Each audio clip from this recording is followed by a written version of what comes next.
Take 2 scoops of Dig Dug and a dash of Metroid and you got yourself Steamworld Dig. Who knew steampunk spelunking could be so fun? Image and Form knew exactly what they were releasing into the world, and we're all for it.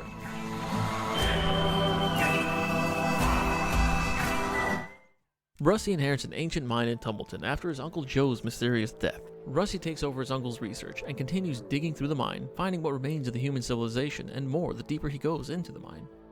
The art style is very simplistic, but gets the job done. It's set in a steampunk world of the Wild Wild West with robots. They all have slightly defective look to them, but that gives them a unique charm that grows on you pretty fast. The visuals are very vivid and full of life in what would otherwise be a drab underground world.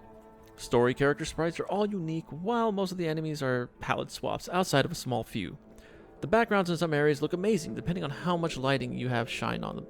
The music in Steamworld Dig is a very subtle thing you don't really notice much while playing. While it's more melodic than simple ambient noise, it easily fades into the background. It doesn't become noticeable until you gain a level, die, or you're in a cutscene. It does a great job of not taking anything away from the game, but it doesn't necessarily add much to it either.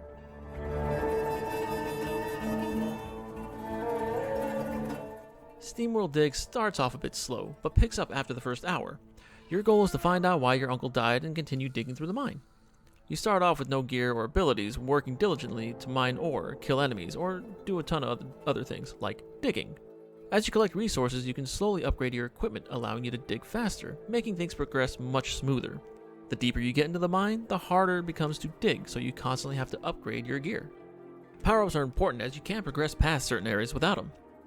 You get a run ability early on, which allows you to jump higher while running, a double jump that acts similar to the screw attack in Metroid, damaging enemies on the way up, a drill that helps you dig through rocks that you can't normally break through with your pickaxe, a fist that acts as your projectile, allowing you to hit blocks you couldn't normally reach since there's no way you can jump and attack in this game.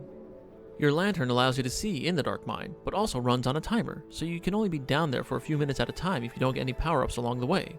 We only ran out of light once, and didn't have anything bad happen to us other than the protagonist complaining about needing light to see.